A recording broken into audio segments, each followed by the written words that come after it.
اپنے بچوں کو پیسے دینا گناہ نہیں ہے. گناہ ہے؟ اپنے بچوں کو پیسے دینا گناہ نہیں ہے، بلکہ شفقت ہے، رحمت ہے، مہربانی ہے. لیکن غور کریں کہ یہ شفقت اور رحمت اور مہربانی کہیں گناہوں میں تو نہیں ڈھلتی؟ ڈھلتی ہے.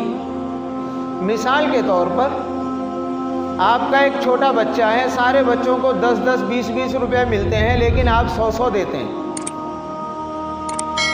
اگر آپ 100 روپیہ دیں بچے کو، کسی کو اعتراض ہو سکتا ہے؟ کسی کو تکلیف ہو سکتی ہے؟ دنیا کی کوئی عدالت اس کو جرم کہے گی؟ نہیں کہے گی نا جرم. لیکن بعد میں جب یہی بچہ بڑا ہو جائے گا، آپ کی وہ شفقت، وہ چھوٹی چھوٹی اس کی باتیں، میٹھی میٹھی باتیں ختم ہو جائیں گی، تو آپ 100 روپے سے جب دوبارہ 30 روپے پر آئیں گے تو نتیجہ کیا ہوگا؟ اس کو چٹخارے کی عادت پڑ گئی، اس کو فضول کھانے کی عادت پڑ گئی، آپ اس کو دے نہیں رہے. نتیجہ کیا ہوگا؟ نتیجہ یہ ہوگا کہ یہ ادھر سے پیسے لینے کی کوشش کرے گا،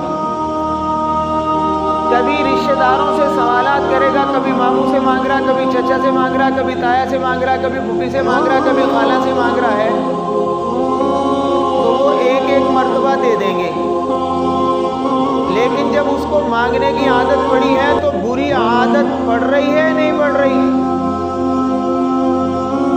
انہوں نے دینا بند کر دیا. اب وہ بچہ کیا کرے گا؟ اب وہ بچہ گھر میں اپنی اماں کے، اپنے بہن کے برتنوں میں ہاتھ مارنا شروع کرے گا، جو گھر کے برتن ہیں، کیونکہ عورتیں عام طور پر برتنوں میں پیسے رکھتی ہیں. چوری کی عادت پڑی؟ تو سن رہے ہو بھائی؟ چوری کی عادت پڑی.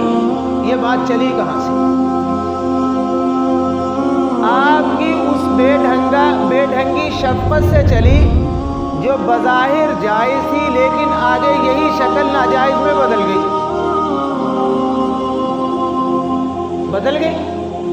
شریعت کیا کہہ رہی ہے؟ شریعت کہہ رہی ہے کہ یہ جو راستہ جائز تھا، اس پہ غور کرو کہ کہیں ناجائز راستے میں تو نہیں بدل رہا.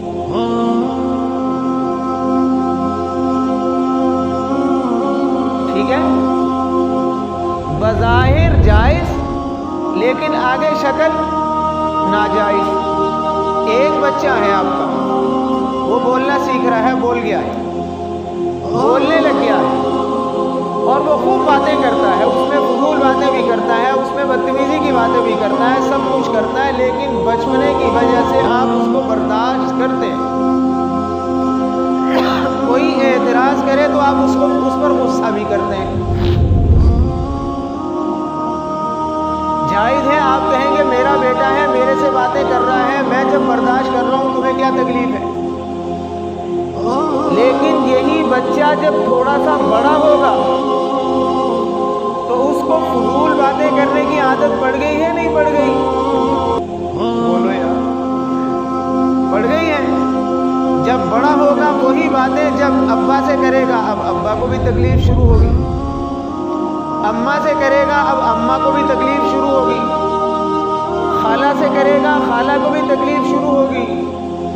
باہر جا کے جب وہی باتیں کرے گا تو تکلیف شروع ہوگی.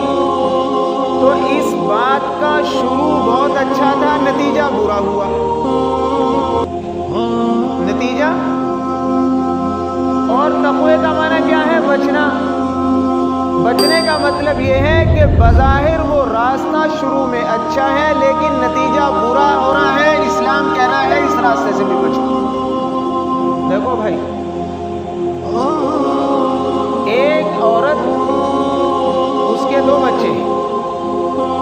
ایک بچے کو وہ گود میں اٹھائے رکھتی ہے اور دوسرے بچے کو وہ آزاد چھوڑ دیتی ہے. دیکھنے والا یہ سمجھے گا کہ یہ عورت ظالمہ ہے، اس لیے کہ ایک بچہ پھر رہا ہے، مٹی میں پھر